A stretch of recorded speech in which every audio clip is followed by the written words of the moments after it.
The afternoon sun blazed mercilessly over Ouagadougou, the heart of Burkina Faso. The air shimmered with heat, carrying with it the earthy scent of dust and the vibrant cacophony of the marketplace. Voices rose and fell in melodic waves, women calling out their wares, children beckoning customers with bright smiles, and somewhere in the distance, the rhythmic beating of drums painted the soundtrack of life itself. Through this pulsing throng of humanity walked a man of quiet dignity. President Ibrahim Traoré moved through the crowd with deliberate steps, his simple clothing belying his position of power. Beside him walked his wife, Aminata, her face etched with concern that deepened with every step they took further into the marketplace. "Ibrahim," she said for perhaps the fifth time that afternoon, her voice tight with anxiety. "You are the president. This isn't safe. Your security team is worried. We should return to the palace." Ibrahim turned to her with that gentle smile that had first captured her heart decades ago.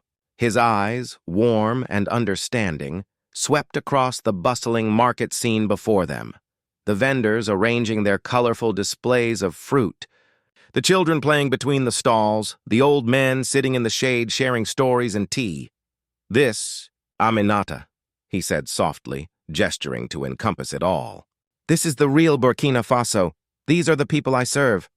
If I remain locked behind palace walls, surrounded by guards and protocols, how will I ever truly understand their struggles? How will I know their pain, their hopes, their dreams?" Aminata sighed, recognizing that familiar determination in her husband's voice.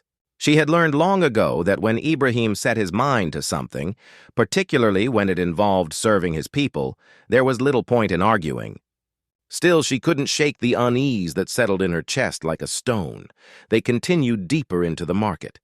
And President Traoré's trained eye took in everything: the quality of the produce, the condition of the stalls, the expressions on people's faces. He noticed a young man hunched over a small workbench, his nimble fingers working to repair a mobile phone.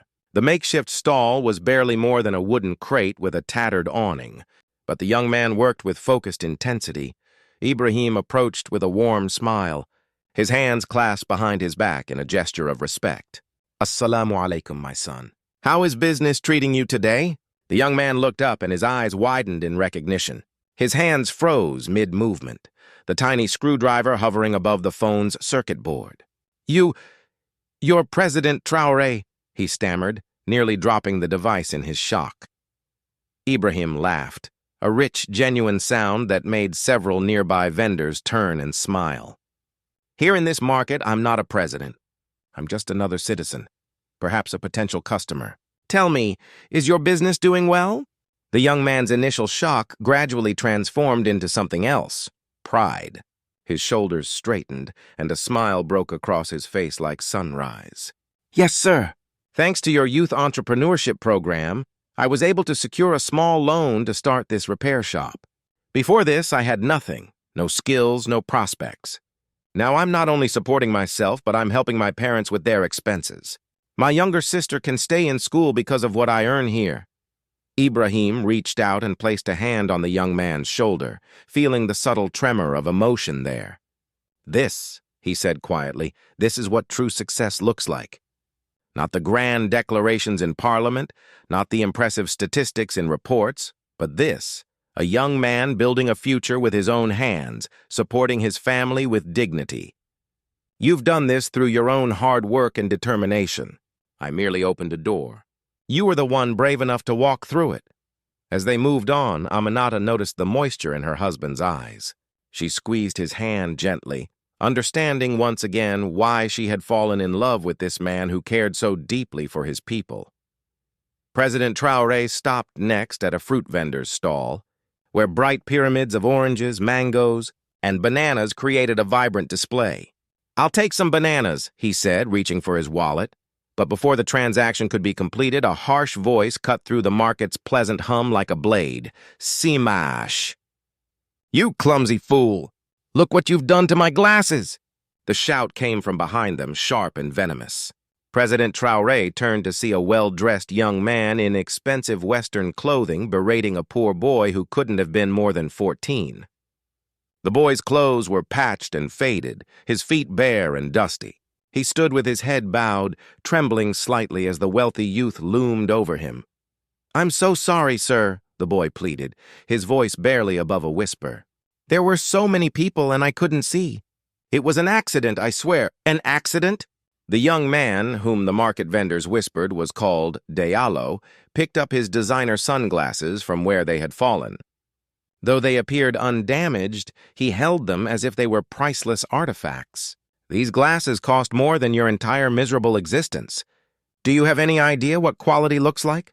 "Of course not. How could someone like you?" A crowd had begun to gather, but no one intervened. Diallo was the son of Chief Alo, one of the wealthiest and most powerful men in the region. To cross him was to invite trouble not just for oneself, but for one's entire family. Diallo's cold eyes swept over the gathering crowd and landed on President Traoré, though he didn't recognize him. He saw only a man in simple clothing who appeared to have some means. "You," he said, pointing at Ibrahim, "you look like you have money. Pay this boy's fine. 5,000 francs for my inconvenience." Aminata's grip on Ibrahim's arm tightened, her fingers digging in urgently. "Ibrahim, don't engage with him. This isn't worth it. We should leave." But Ibrahim gently removed her hand and stepped forward, his voice calm and measured. "Young man, I don't think you understand what just happened here. This child accidentally bumped into you in a crowded marketplace." He apologized sincerely. "There is no debt here, no fine to be paid. What there is, however, is an opportunity for you to show grace and accept his apology." Diallo's face twisted with contempt. "Oh, wonderful! A philosopher has appeared in this den of peasants. Who are you to lecture me about grace and opportunity?" He took a step closer, his chest puffed with arrogance. "Do you know who my father is? Do you know what I could do to you with a single phone call? Respect," Ibrahim said quietly, his eyes never leaving Diallo's face, "is not inherited from one's father, nor can it be purchased with money. It is earned through one's actions, through how one treats others, especially those with less power than oneself. No amount of wealth or influence can teach you that fundamental truth." The market had gone completely silent now. Even the children had stopped playing, sensing the tension in the air. Vendors paused mid-transaction, their eyes fixed on the confrontation unfolding before them. Diallo's face flushed with rage. "You dare speak to me this way?" In a sudden movement driven by fury and wounded pride, he shoved Ibrahim hard in the chest. The president stumbled backward a step, but did not fall. For a moment, time seemed to freeze. Aminata gasped. Several people in the crowd cried out, and those who recognized President Traoré looked on in horror. But Ibrahim simply took a deep breath, straightened his shirt with dignity, and met Diallo's eyes one final time. "Violence," he said softly, "is the last refuge of the incompetent and the insecure. I hope someday you learn that true strength lies not in pushing others down, but in lifting them up." With that, President Traoré took Aminata's arm and turned away, walking calmly through the parting crowd. The young boy whose glasses incident had started it all watched them go with wide, grateful eyes. Once they were out of earshot, Aminata's composure finally broke. "Why didn't you say something more? Why didn't you reveal who you are? He assaulted the president of Burkina Faso. He should be arrested immediately." Ibrahim shook his head slowly, a slight smile playing at his lips. "Some battles, my dear, are not won in the streets with shows of force and displays of power. Some battles are won in the court of character, in the quiet, patient work of justice. That young man will learn a far more valuable lesson than he would from being immediately punished by presidential guards." "What do you mean?" Aminata asked, though she was beginning to understand her husband's thinking. "You'll see," Ibrahim replied. "Sometimes the seeds of justice take time to grow, but when they bloom, they create lasting change." The next morning, President Traoré sat in his office as the first light of dawn painted the walls in shades of gold and amber. Before him sat Fatoumata, his chief of staff, a sharp, efficient woman whose loyalty to both the president and the people of Burkina Faso was absolute. "Fatoumata," Ibrahim said, his fingers steepled under his chin. Yesterday in the market, I encountered a young man. His name is Diallo, son of Chief Allo. I want you to conduct a thorough but discreet investigation into this family's affairs. Not out of revenge, you understand, but because I suspect there may be issues that need addressing. Fatoumata nodded, already making notes on her tablet. Of course, Mr. President, should I prioritize this investigation? Yes, Ibrahim said firmly.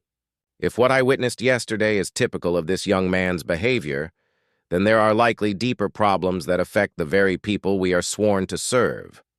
We cannot turn a blind eye to injustice, no matter how wealthy or influential the perpetrator. Within hours, Fatoumata's investigative team had compiled a preliminary report. What they discovered was troubling indeed. She returned to the president's office that afternoon, her expression grave. Sir, she began, spreading documents across his desk, the situation is worse than we might have imagined. Chief Allo has leased control of several major marketplaces throughout the city. According to our findings, his business practices are questionable at best, and his son Diallo has been acting as an unofficial enforcer, collecting what amounts to protection money from vendors. Ibrahim's jaw tightened as he read through the reports.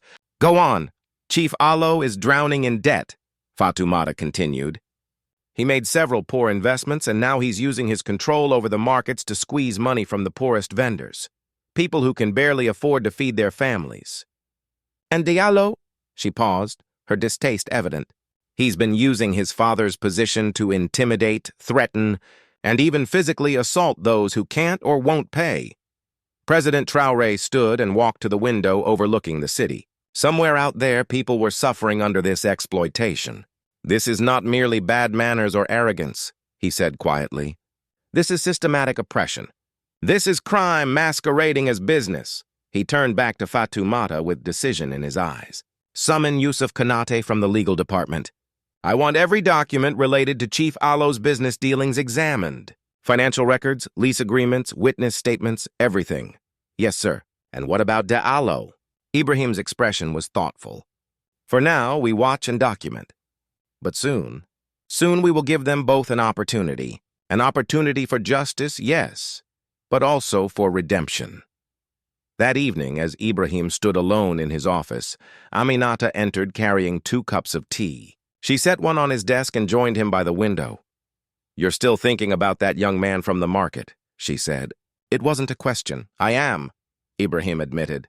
I'm thinking about all the young men like him, raised in privilege, taught that power means dominion over others rather than service to others. And I'm thinking about all the people who suffer because of such thinking. Aminata was quiet for a moment, sipping her tea. You're planning something. Justice requires more than punishment, Aminata.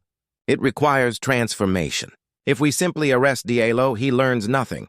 His father loses face but gains a grievance. The cycle continues. But if we can make them truly understand the harm they've caused, if we can turn oppressors into servants...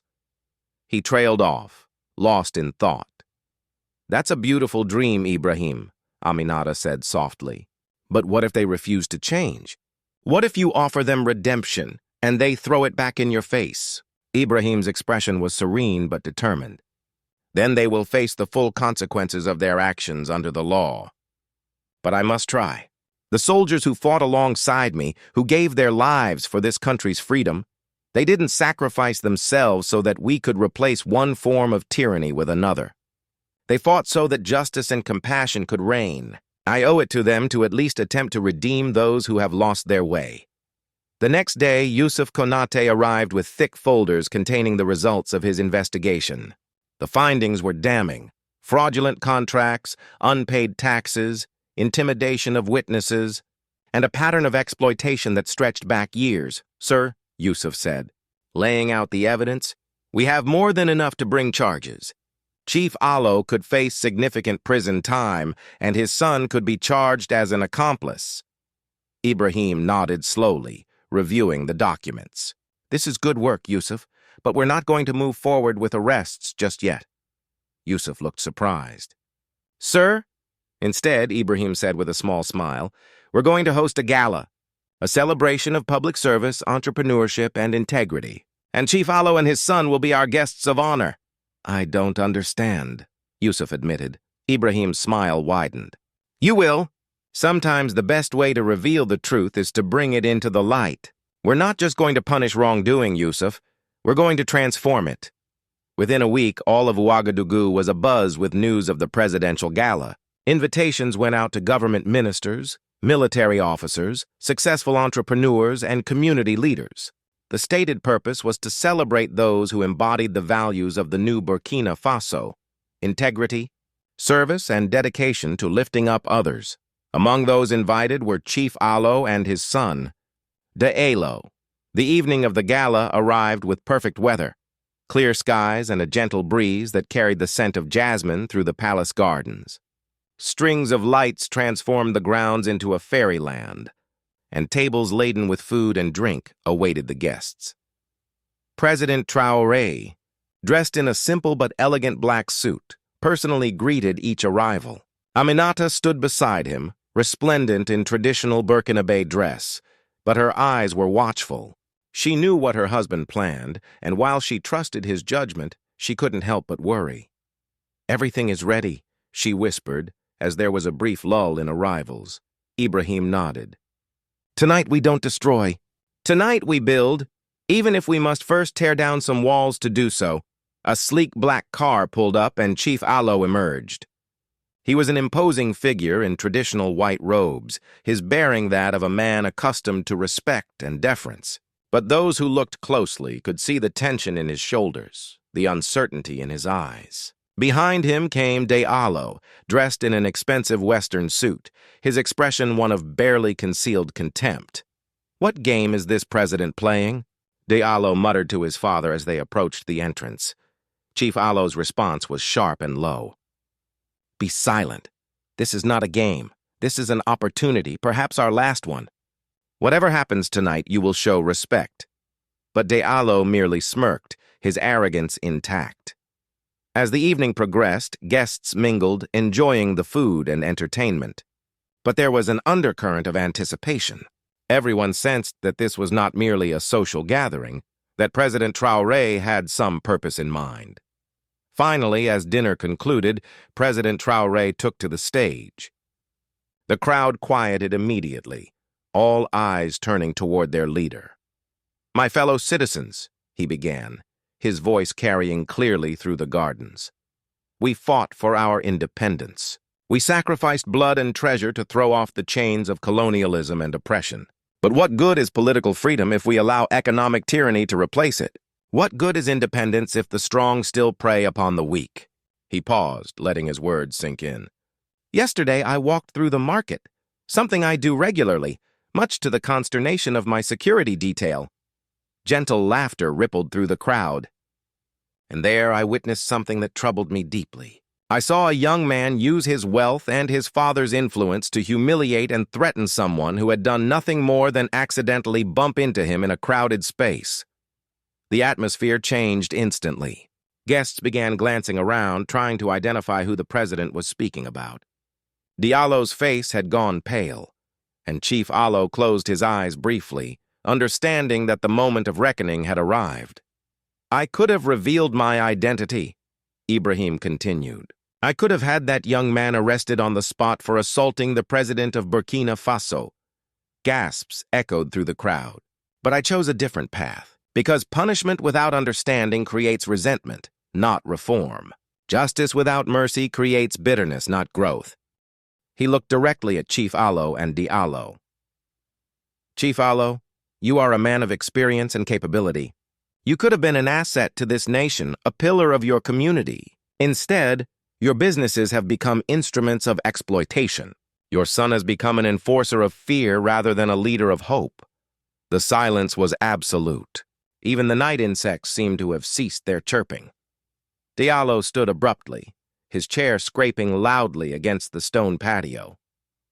"You have no right to humiliate us publicly." His voice shook with fury and fear. This is a setup."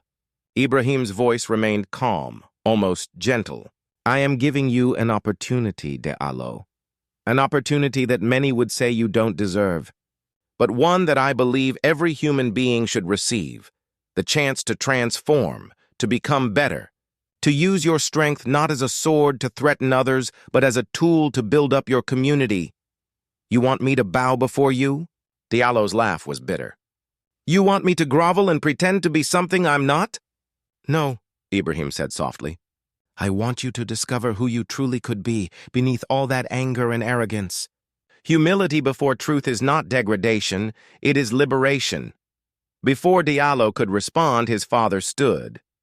Chief Allo's face was wet with tears. Mr. President, he said, his voice cracking with emotion, I accept full responsibility for everything. The exploitation, the corruption, the violence, it all happened under my watch, with my tacit approval or my willful ignorance. My son learned from my example. If he is cruel and arrogant, it is because I taught him to be so. He turned to face the assembled guests. I have allowed pride and greed to corrupt me. I have forgotten that wealth and influence are not rights but responsibilities. I have failed my community, my family, and myself. And for that, I am truly, deeply sorry. Diallo stared at his father in shock, seeing him in a new light, not as an invincible tower of strength, but as a flawed human being capable of admitting mistakes. Ibrahim descended from the stage and approached Chief Allo. I appreciate your honesty, Chief. It takes more courage to admit one's failures than to maintain a facade of perfection. Here is what I propose. Your debts and your business dealings will be reviewed and restructured with government oversight. You will work with, not against, the community you have exploited. And your son. He turned to Diallo. You will become a field officer for my foundation. You will work directly with the people your family has harmed. You will see firsthand the consequences of exploitation and learn what it truly means to serve. The crowd erupted in applause. Chief Allo bowed deeply, tears still flowing. But Diallo stood frozen, his world crumbling around him. As the applause continued, Aminata approached her husband and whispered, You didn't destroy an enemy tonight. You created a chance for transformation. Ibrahim nodded slightly. If he takes it, this night will be remembered not for punishment, but for possibility. The next morning dawned bright and clear over Ouagadougou. Diallo woke in his comfortable bed, staring at the ceiling, still processing the events of the previous night. Part of him wanted to refuse, to reject this humiliation and flee the country.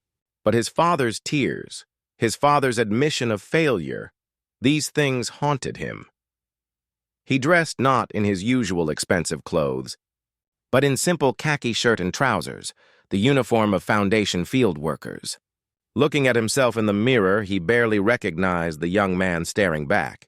His father was waiting in the dining room.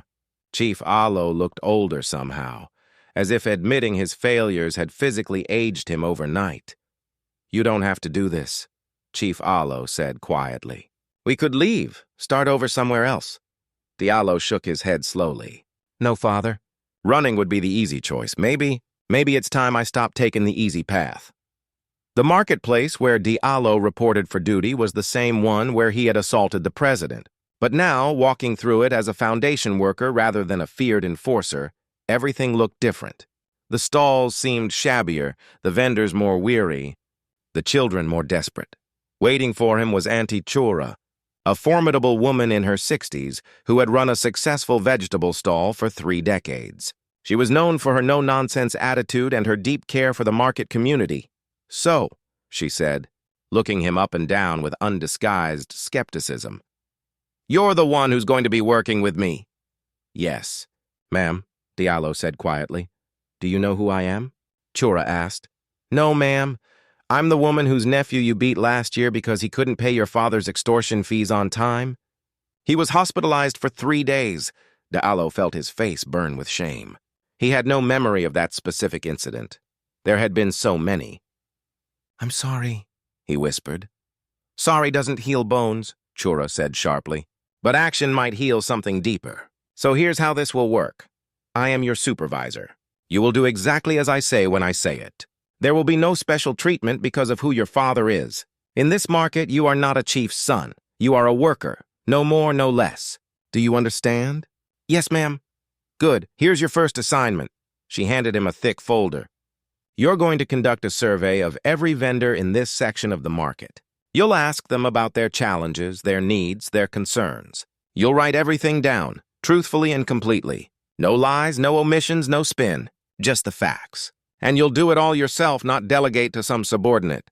You will look these people in the eye and hear their stories. Report back to me by sunset." Diallo took the folder with trembling hands and began his work. The first stall belonged to an elderly woman selling tomatoes and peppers. When Diallo approached, her face hardened with recognition. "You!" she spat. "You're the one who destroyed my son's cart last year because he wouldn't pay your bribe." Diallo had no defense, no excuse. "Yes, ma'am. I did that, and I'm here now to try to make things right." "You can't make things right," the woman said bitterly. "You can't undo what you've done." "No," Diallo agreed quietly. "But maybe I can stop causing more harm. Maybe I can start helping instead of hurting. Will you tell me about the problems you face here? The Foundation wants to help, and I'm here to listen." The woman studied him for a long moment, then began to speak. She told him about the rising rent costs, about the lack of security that allowed thieves to steal her goods at night, about the loan sharks who charged impossible interest rates because legitimate banks wouldn't lend to market vendors. With each story, Diallo felt the weight of his past actions grow heavier. This was the world he had helped create, a world where the vulnerable were preyed upon by the powerful. He moved from stall to stall throughout the day. A young mother told him she couldn't afford to send her children to school. A disabled veteran explained how he had to choose between buying medicine and buying stock for his shop. An apprentice mechanic described how Diallo himself had once broken his tools in a fit of rage over some perceived slight. By the time the sun began to set, Diallo was exhausted, not physically, but emotionally. He had filled dozens of pages with notes, but more importantly, he had begun to see these vendors not as obstacles or sources of revenue, but as human beings with dreams, struggles, and dignity. He returned to Auntie Chora's stall and handed her his report. She read through it carefully, her expression gradually softening. "You actually listened to them," she said with some surprise. "I tried to," Diallo said. "But it's hard. Every story made me remember some way I'd hurt these people or people like them. I don't know if I can ever make up for what I've done." "You can't make up for the past," Chora said. "No one can. But you can create a better future if you truly commit to it. Today was your first step. Tomorrow, you take the next one." As Diallo walked home that evening, the city looked different to him. The sunset painted the buildings in shades of gold and crimson, and for the first time in his life, he noticed the beauty in the humble neighborhoods he passed through. These weren't slums, they were communities. The people weren't peasants, they were the backbone of the nation. Something fundamental had shifted inside him, though he couldn't yet name it. It would take time, weeks, months perhaps, but the transformation had begun. Days turned into weeks, and Diallo's transformation continued. Each morning, he arrived at the market before most vendors had finished setting up. He helped elderly women carry their goods, assisted with repairs to damaged stalls, and spent hours listening to people's concerns and documenting their needs. Gradually, almost imperceptibly, the atmosphere around him began to change. The vendors who had once turned away in fear or disgust now greeted him with cautious nods. The children who had hidden when he approached now played nearby without fleeing. He was becoming, slowly but surely, part of the community rather than its oppressor. One morning, Diallo noticed a group of children sitting in the shade of a market warehouse, attempting to do schoolwork on scraps of paper with broken pencils. Their teacher, if the teenage girl leading them could be called that, was doing her best, but she lacked materials, training, and support. "What's happening here?" Diallo asked Auntie Chora. "Those are the children whose parents can't afford proper school," she explained. "This girl, Salamata, she finished 8th grade and volunteers her time to teach them basic reading and math. It's not much, but it's all they have." Diallo watched the children for a long moment. Their eager faces, their determination despite their circumstances, their hunger not for food, but for knowledge. Something broke open in his chest, a feeling he'd never experienced before. Was this empathy? Responsibility? Whatever it was, it demanded action. "I want to help," he said. Chura raised an eyebrow. "Help how?" "I don't know yet, but there must be something we can do. The Foundation has resources. We could get them proper supplies, maybe fix up that warehouse so it's an actual classroom. And who's going to organize all that? Chura asked, though there was a hint of approval in her voice. I will, Diallo said firmly, if you'll show me how. Over the following week, Diallo threw himself into the project with an intensity that surprised even him. He submitted formal requests to the foundation, explaining the need in detail. He met with local carpenters about repairs. He contacted publishers about donated books. He even used some of his own remaining money to buy supplies. President Traoré, reviewing these requests in his office, smiled. Fatoumata, look at this. Diallo has submitted a comprehensive plan for a community school. It's thoughtful, practical, and clearly written with genuine care for the children it would serve. Should we approve it? Fatoumata asked. Approve it and make sure he gets the support he needs. But don't make it too easy. Let him work for it, earn it. That's how lasting change happens. Within a month, the warehouse had been transformed. The roof was repaired. Proper desks and chairs installed, and books and supplies filled newly built shelves. On opening day, over 50 children attended, their faces bright with excitement. Diallo stood at the back of the classroom, watching Salamata lead her first official lesson in proper surroundings. Tears he didn't expect rolled down his cheeks. Auntie Chura stood beside him. You did a good thing here, Diallo. I destroyed so much, he replied quietly. This doesn't make up for it. No, she agreed. But it's a start. And sometimes a start is enough to change a life, theirs and yours. 2 months into Diallo's service, word reached Chief Allo about his son's transformation. Some of Chief Allo's old associates, those who had profited from the corrupt system, were concerned. A reformed Diallo represented a threat to their interests. One evening, Chief Allo called his son home for a private meeting. Diallo arrived to find not just his father, but 2 men he recognized as business associates, men who had been involved in some of the most exploitative contracts.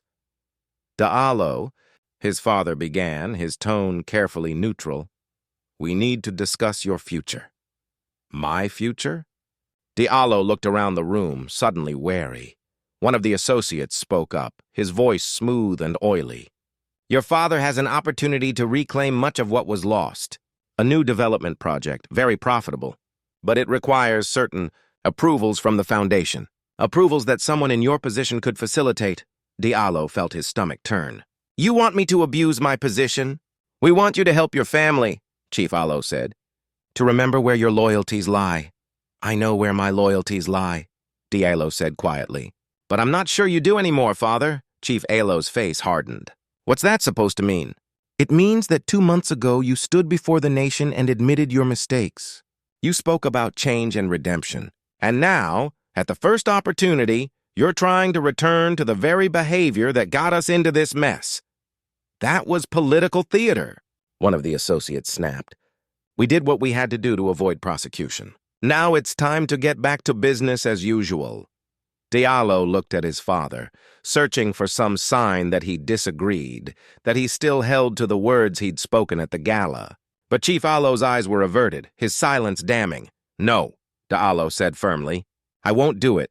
You ungrateful, the associate began. But Diallo cut him off. I've seen what this business does to people. I've looked into the eyes of children who can't go to school because their parents are drowning in debt to men like you.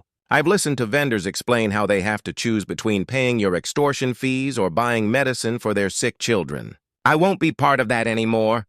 You're choosing strangers over your own family? Chief Allo's voice was pained.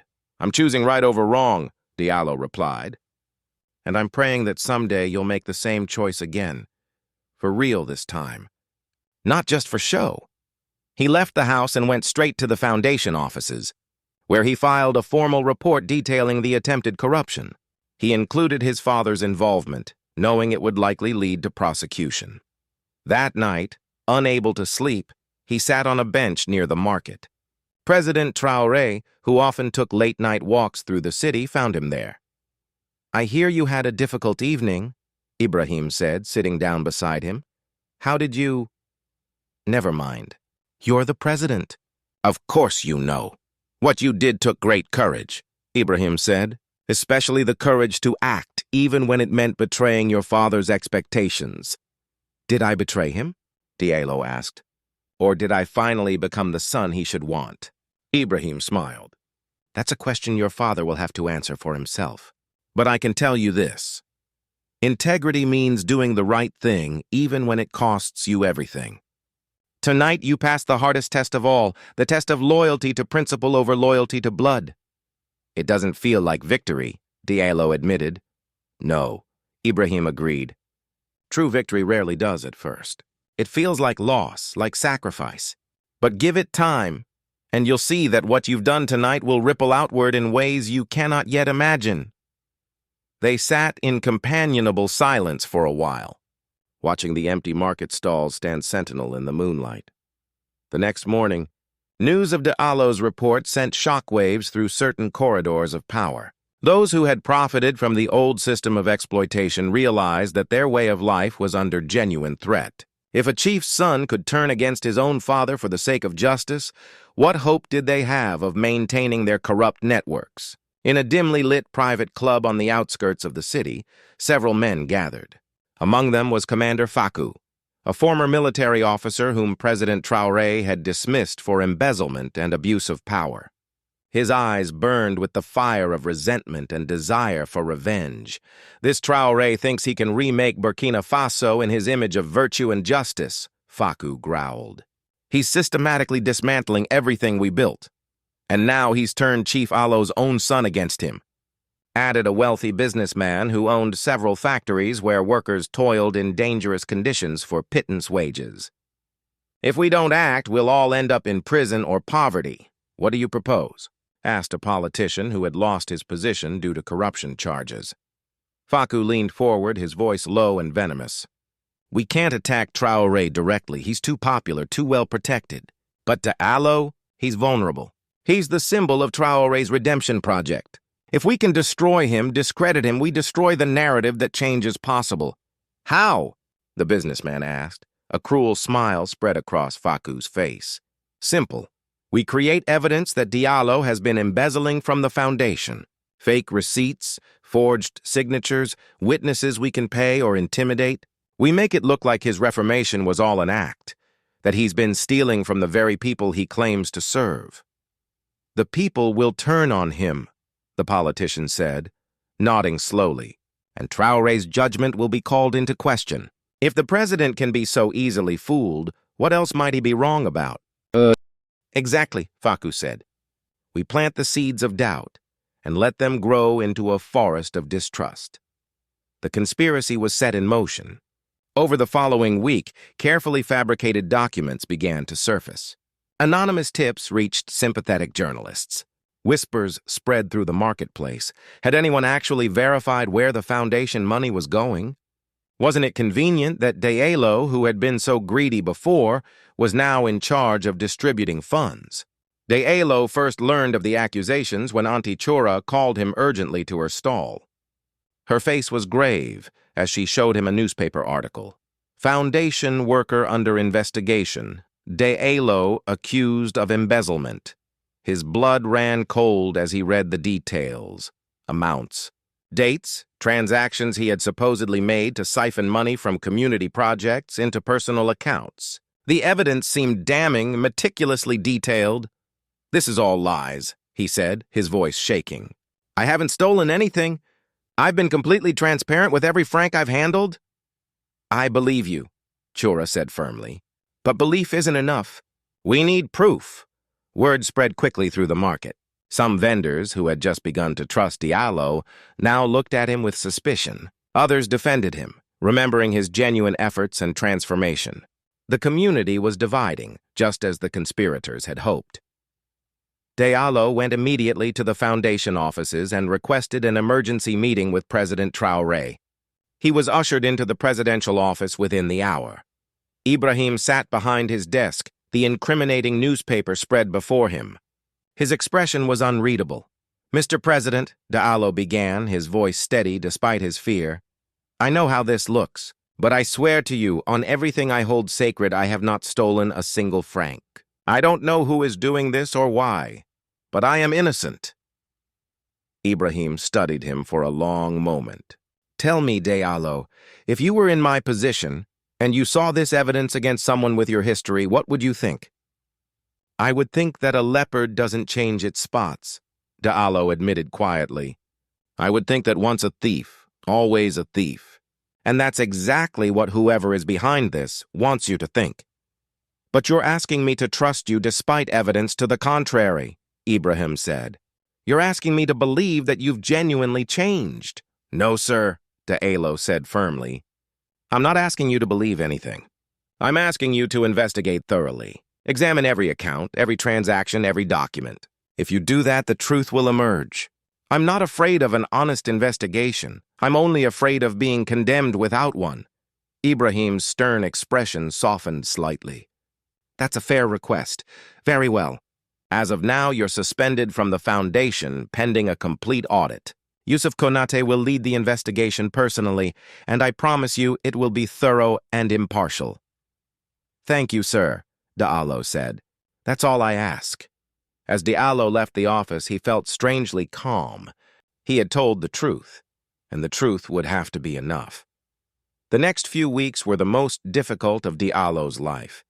Suspended from the foundation, he found himself in a strange limbo.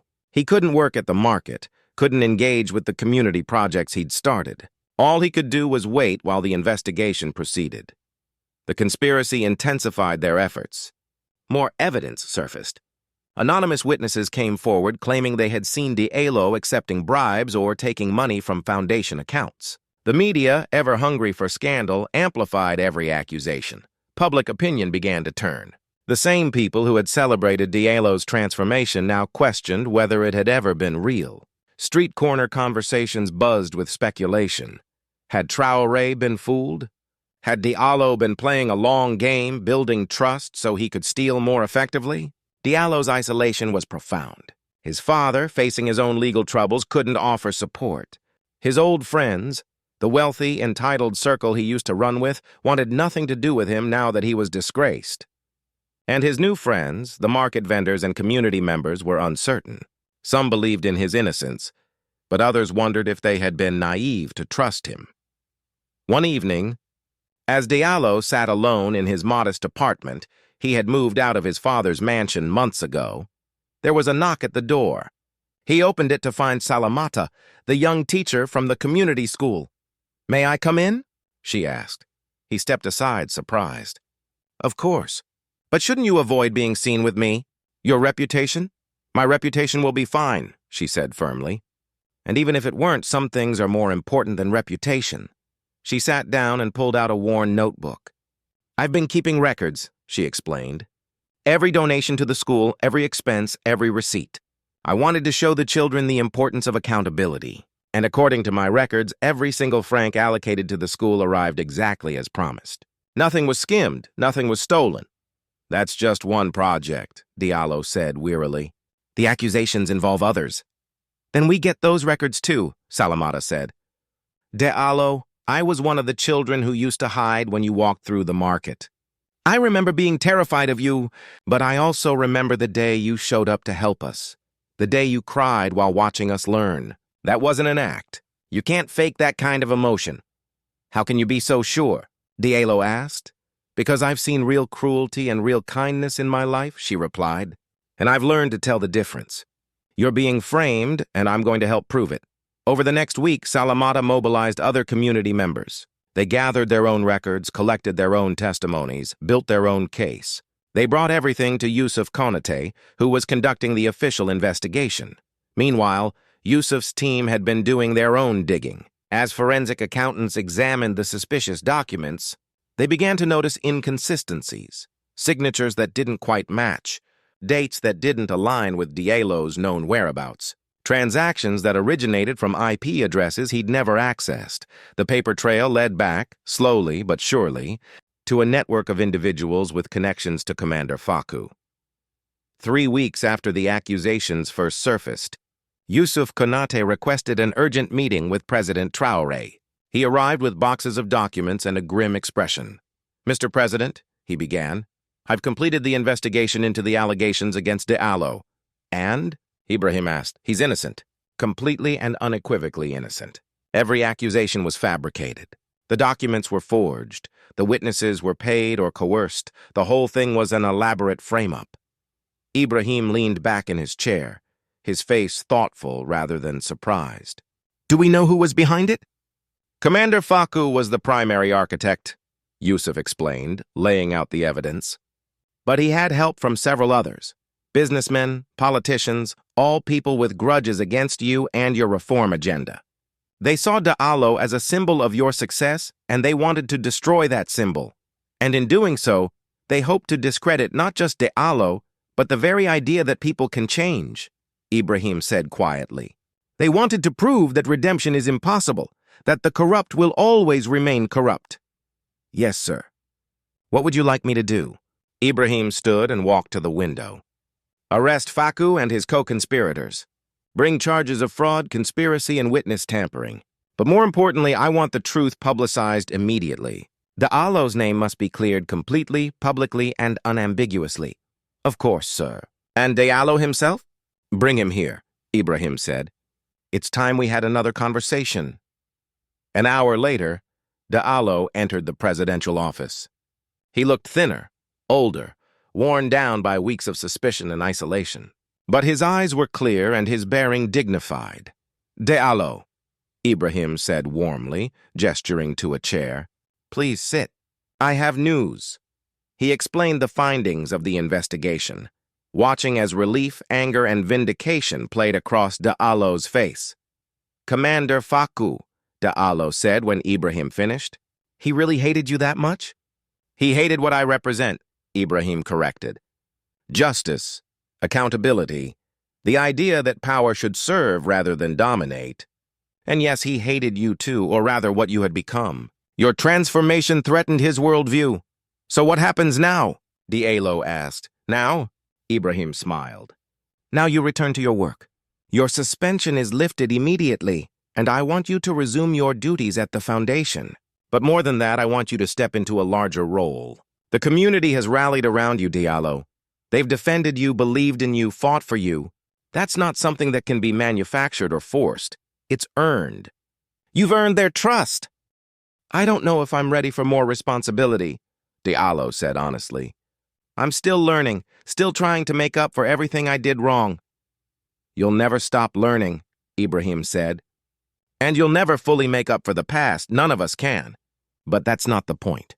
The point is to create a better future. And for that, I need people who understand both the darkness and the light, people who've walked through fire and come out transformed. I'm appointing you as the Community Programs Director for the entire foundation. Diallo's eyes widened. Sir, that's a huge responsibility. Yes, it is. Are you ready for it? Diallo thought for a long moment, remembering the children in the school, the vendors in the market, the people who had stood by him during his darkest hours. Yes, he said finally. Yes, I am. The following week, the foundation organized a public ceremony. It was held not in the presidential palace, but in the heart of the marketplace where Diallo's journey had begun. Hundreds of people gathered, vendors, students, teachers, mothers with babies on their backs, old men leaning on canes. The community had turned out in force, not because they were ordered to, but because they wanted to be there. President Traoré took the stage as the afternoon sun painted everything in shades of gold. My brothers and sisters, he began, his voice carrying across the crowded marketplace. We are here today not to celebrate the absence of evil, but the presence of courage. The courage to change, the courage to admit fault, the courage to stand for truth, even when lies seem more powerful. He gestured for Diallo to join him on stage. This young man was once a source of fear in this community. He used his privilege as a weapon. He caused pain, demanded tribute, showed no mercy to those weaker than himself. If the story ended there, it would be a tragedy, but it would not be unusual.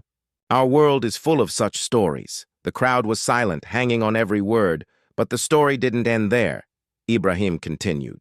Because this young man made a choice, the hardest choice a human being can make.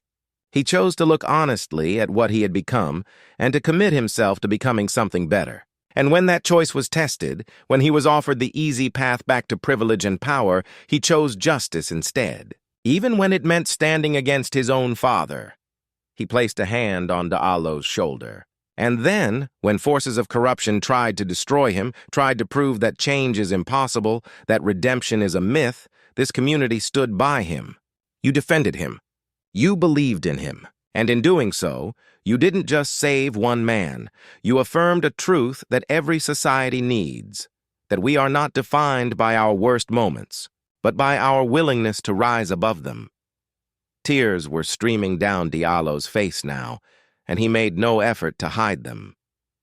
Today, Ibrahim announced, "I'm appointing Diallo as the Community Programs Director for the National Development Foundation.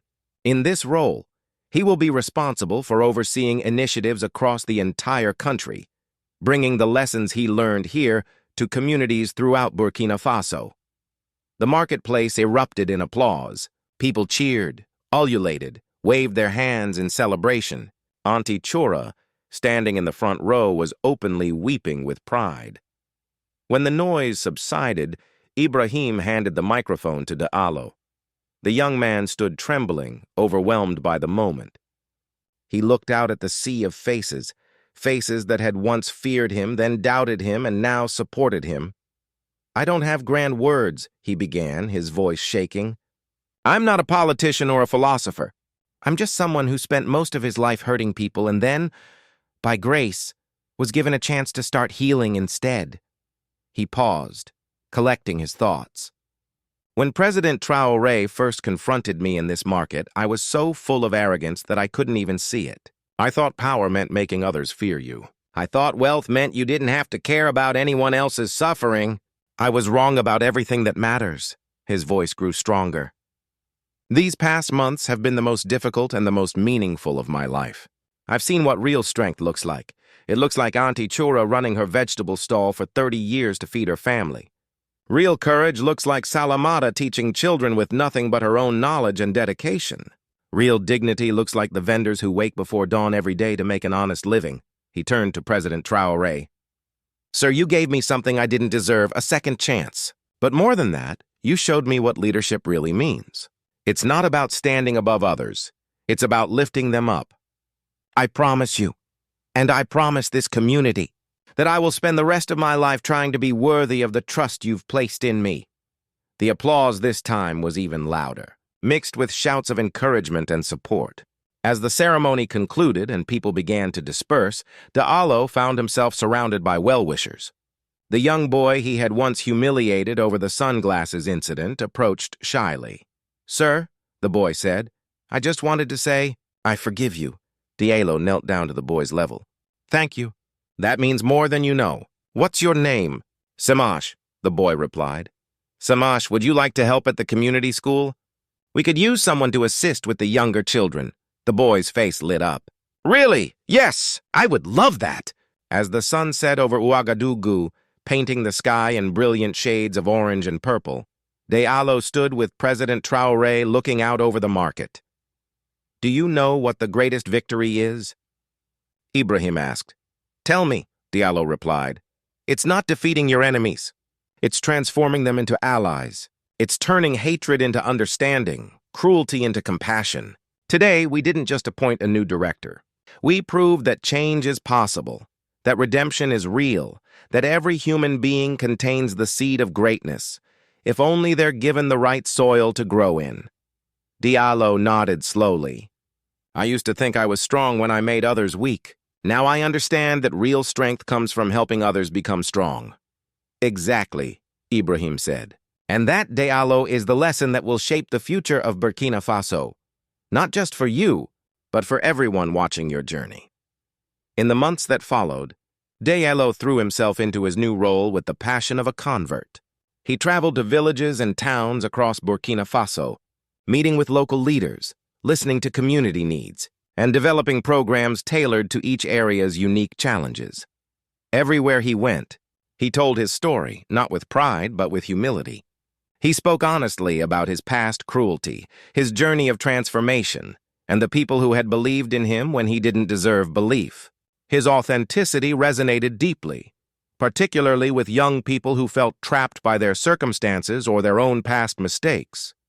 In a northern village plagued by youth violence, Diallo sat with a group of teenage boys who had formed a gang. They were suspicious and hostile at first, arms crossed, faces hard. "I know what you're thinking," Diallo said. "You're thinking, who is this city man to come here and tell us how to live? You're thinking he doesn't understand us, doesn't know what it's like." One boy spat on the ground. "That's exactly what we're thinking." "Fair enough," Diallo said. "So let me tell you who I am. I'm someone who used to beat people for fun. I'm someone who stole from the poor to enrich myself. I'm someone who thought violence made me a man. Does that sound familiar?" The boys' postures softened slightly, interest flickering in their eyes. "I'm not here to lecture you," Diallo continued. "I'm here to tell you that you have a choice. I made the wrong choices for years, and I hurt a lot of people. But then someone I didn't deserve, gave me a chance to choose differently. And that choice saved my life." He spent 3 days in that village not preaching, but listening. He learned about their frustrations, their fears, their limited opportunities. And he worked with them to develop alternatives, job training programs, sports leagues, leadership workshops. 6 months later, violence in the village had decreased by 60%. Stories like this multiplied across the country. Diallo's reputation grew not as a reformed criminal, but as someone who genuinely understood both the problems facing communities and the potential within them. Meanwhile, Chief Allo faced his own reckoning. The courts found him guilty of corruption and exploitation. But President Traoré, true to his philosophy of justice tempered with mercy, offered an alternative to prison. Chief Allo would work under strict supervision, using his business expertise to help restructure failing cooperatives and teach ethical management practices. Father and son, working in their separate spheres of service, rarely saw each other. But one day, Diallo returned to Ouagadougou for a foundation meeting and decided to visit his father. He found Chief Allo in a modest office, reviewing financial documents for a farming cooperative. The older man looked up as Diallo entered, and for a moment, neither spoke. "You look well," Chief Allo said finally. "You too, Father," Diallo replied. "I read about your work in the north," Chief Allo continued. "About the youth program." It's good work. I learned from the best," Diallo said. "And from the worst. Both taught me valuable lessons." Chief Allo winced but nodded. "I've had a lot of time to think. About what I taught you, about what I failed to teach you. I'm sorry, son. I'm sorry I showed you the wrong path." "You also showed me it's never too late to choose a better one," Diallo said. "You stood up at that gala and admitted your mistakes. That took courage. And now you're doing the work to make amends. That takes even more courage. Do you think we can ever truly make up for the harm we caused?" Chief Allo asked quietly. "No," Diallo said honestly. "We can't erase the past, but we can create a better future. And maybe if we work hard enough and long enough, the good we do will eventually outweigh the harm. Maybe that's what redemption really means, not forgetting what we were, but becoming something better." They talked for another hour, and when Diallo left, something had shifted between them. Not forgiveness exactly, that would take more time, but understanding. Mutual respect born from mutual struggle toward becoming better men. 2 years after his transformation began, Diallo faced his ultimate challenge. The foundation was launching its most ambitious program yet, a nationwide initiative to create microfinance opportunities for women entrepreneurs. It would distribute millions of francs in small loans, requiring trust, oversight, and absolute integrity. At a board meeting, President Traoré announced, "I want Diallo to lead this initiative." There was an uncomfortable silence. Several board members shifted in their seats. Finally, one spoke up. "Mr. President, with all respect, this involves tremendous amounts of money and requires complete trust. Diallo has done excellent work, but given his history..." "Is this wise?" Ibrahim's gaze swept the room. "Is there anyone here who has proven their integrity more thoroughly than Diallo? He was tested by temptation and chose principle. He was tested by false accusation and proved his innocence. He was tested by the choice between family and justice and chose justice. What more proof do any of you need?" Another board member said, "It's not about proof, sir. It's about perception. If even 1 franc goes missing, the entire program will be suspect." "Then we'll build in safeguards," Ibrahim said firmly. multiple oversight mechanisms, regular audits, transparent reporting. But Diallo will lead this program. He has earned that right, and more importantly, he understands what these women face because he's walked his own path from darkness into light. Diallo, who had been silent throughout this exchange, finally spoke. "Mr. President, I appreciate your faith in me. But the board members raise valid concerns. I'm willing to accept additional oversight, additional scrutiny, whatever is necessary to ensure the program's integrity and protect its reputation." "That's exactly why you're the right person to lead it," Ibrahim said, "because you understand that true leadership means accepting responsibility, not demanding trust." The program launched 3 months later. Diallo assembled a team of dedicated workers and implemented systems of accountability so rigorous that every single franc could be tracked from allocation to repayment. He visited provinces personally, meeting with women's groups, explaining the program, and carefully selecting loan recipients based on their business plans and commitment. The results exceeded everyone's expectations. Within 6 months, hundreds of women had started small businesses, tailoring shops, food stalls, agricultural ventures. The repayment rate was over 95%, far higher than typical microfinance programs, but success brought new challenges. As the program grew, it attracted attention from those who saw opportunity for exploitation. Corrupt officials approached Diallo with offers. "Look the other way on certain applications. Approve loans for our associates and we'll make it worth your while." Each time, Diallo refused and reported the attempted bribery. His integrity became legendary, but it also made him enemies. One evening, as he worked late in his office, 2 men entered. They weren't there to bribe him. "Mr. Diallo," one said, his voice cold and threatening, "you're making problems for important people. We're here to deliver a message. Back off or face consequences." Diallo stood slowly, his heart pounding but his voice steady. "Threatening a government official is a serious crime. I'm going to have to ask you to leave." "We're not threatening," the man said with a cruel smile. "We're warning. Accidents happen, especially to people who don't know their place." After they left, Diallo sat for a long time, trembling. He thought about calling security, about requesting protection. But more than that, he thought about all the women depending on this program, all the families whose futures hung in the balance. He picked up his phone and called President Traoré. Even though it was nearly midnight, Ibrahim answered immediately. "Diallo, what's wrong?" Diallo explained the threat. When he finished, there was a long pause. "Do you want protection?" Ibrahim asked. "I want justice," Diallo replied. "These men represent a system that preys on the vulnerable. If I back down, if I let them intimidate me, then everything we've built means nothing." "You understand the risk?" Ibrahim said seriously. "These aren't empty threats. I can provide security, but I can't guarantee your safety." "I understand," Diallo said. "But I also understand what's at stake. 2 years ago, I was the one making threats. I was the one using fear to control others. I can't become that person again, even to protect myself. I have to stand firm." "Then you won't stand alone," Ibrahim promised. "I'll have security assigned to you immediately, and we'll investigate these threats. But Diallo, I'm proud of you. This is true courage, knowing the danger. And facing it anyway, because the cause is just. The investigation," Ibrahim ordered, uncovered a network of officials who had been trying to infiltrate the microfinance program. Arrests were made, charges filed, and the attempted intimidation became a public scandal that ultimately strengthened support for the program. 3 years after that day in the marketplace when he had shoved President Traoré, Diallo stood once again in the same spot. But everything was different now. The marketplace had been renovated with foundation support. The stalls were sturdier, better organized. A permanent community school operated in a newly constructed building nearby. Solar panels provided electricity for evening classes.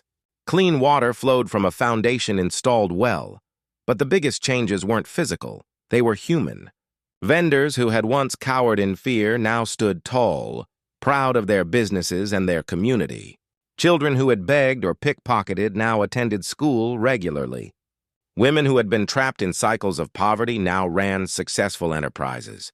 Diallo walked through the market not as an inspector or overseer, but as a friend and neighbor. Auntie Chora, he called out, approaching her vegetable stall. How's business? Excellent, she replied, beaming. I just paid off my loan 3 months early, and my daughter is starting university next month, first person in our family to go to college. That's wonderful, Diallo said sincerely. You should be very proud. I am, she said. But you know what I'm most proud of? You, Diallo, look at what you've become. Look at what you've helped build here. Diallo glanced around the bustling marketplace, feeling a warmth in his chest that had nothing to do with the afternoon sun. I couldn't have done any of this alone. This community built this. I just helped remove some obstacles. Don't be modest, Chura said. You were our biggest obstacle, and you removed yourself. That took more courage than anything else. Later that afternoon, Diallo visited the school. The children, now in proper uniforms purchased by their parents' micro-enterprise earnings, were engaged in an animated science lesson. Salamata, who had completed her teaching certification with foundation support, was leading the class with confidence and skill. During recess, Simash, the boy from that fateful day, ran up to Diallo. He was taller now, almost a teenager, and wore the confident smile of a young person who knows his future holds promise. Mr. Diallo, he called out. Did you hear? I'm top of my class in mathematics. That's fantastic, Simash, Diallo said, genuinely delighted. What do you want to be when you grow up? An engineer, the boy said without hesitation. I want to build things, schools, hospitals, roads. I want to help make Burkina Faso better. Diallo felt tears prick his eyes. Here was a boy he had once terrorized, now dreaming of a future serving his country. You'll make an excellent engineer, he said. And when you do, I hope you'll remember something. The best buildings aren't the tallest or the most expensive. The best buildings are the ones that serve the most people. I'll remember, Simash promised. As the sun began to set, President Traoré's car pulled up at the market. He had made good on his promise to remain connected to the people, still making regular visits despite his security team's ongoing concerns. He found Diallo sitting on a bench, watching children play soccer in the street with a ball the foundation had provided. Mind if I join you? Ibrahim asked. It would be an honor, Mr. President, Diallo replied. They sat in companionable silence for a while, watching the everyday miracle of a community at peace with itself. Do you remember the first time we met here? Ibrahim finally asked. Every detail, Diallo said. I was so full of rage and arrogance. I pushed you and you could have destroyed me right then. Instead, you chose to transform me. I didn't transform you, Ibrahim corrected gently. I merely offered you an opportunity. You did the hard work of transformation yourself. But you believed it was possible, Diallo said. When I didn't believe in myself, when the whole community had written me off as irredeemable, you believed I could change. That belief? It saved my life. Ibrahim nodded thoughtfully. I believe every human being has the capacity for good and for evil.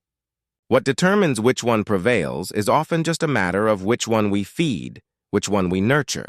You chose to nurture your better angels, even when it was difficult, even when it cost you everything. Not everything, Diallo said. It cost me my old life, yes. But it gave me something infinitely more valuable, a purpose, a community, a sense of meaning. I was rich before, but I was poor in every way that mattered. Now I'm wealthy beyond measure. A small girl ran up to them, breathless with excitement. Mr. Diallo, Mr. President, come quick! The solar panels are working and the school has lights. They followed her to the school, where a crowd had gathered to celebrate this latest improvement. As the lights flickered on in the evening gloom, cheers erupted. Standing there, watching children's faces illuminated by electric light that made evening studies possible, Diallo understood something profound. Redemption wasn't a destination, but a journey. He would never completely atone for his past wrongs, never fully balance the scales. But he could spend every day of his life tilting them a little more toward justice, toward compassion, toward light. 5 years after his transformation began, Diallo stood on a platform before the National Assembly. President Traoré had nominated him to serve as the Minister of Community Development, and Parliament was voting on his confirmation. The debate was intense. Some legislators praised his remarkable journey and effective leadership. Others questioned whether someone with his history should hold such high office. When it came time for Traoré to address the assembly, he spoke from the heart. Honorable members, I will not stand before you and claim to be perfect. I will not pretend that my past doesn't matter, or that I've somehow earned the right to forget it. 5 years ago, I was a bully, a thief, and an oppressor. I caused immeasurable harm to vulnerable people who were guilty of nothing but being less powerful than me. What changed? One man, President Traoré, chose to see my potential rather than just my crimes. One community, the marketplace vendors of Ouagadougou, chose to give me a chance when I didn't deserve one. And I chose, every single day, to try to become someone worthy of those gifts. If you confirm me today, I promise you this: I will never forget where I came from. I will never forget the people I hurt or the pain I caused. And I will spend every day in office working to ensure that no one else walks the dark path I walked, and that everyone who has walked it is offered the same chance at redemption that I received. But if you reject me today, I will understand. I will accept your judgment and continue to serve Burkina Faso in whatever capacity I can. Because service isn't about titles or positions, it's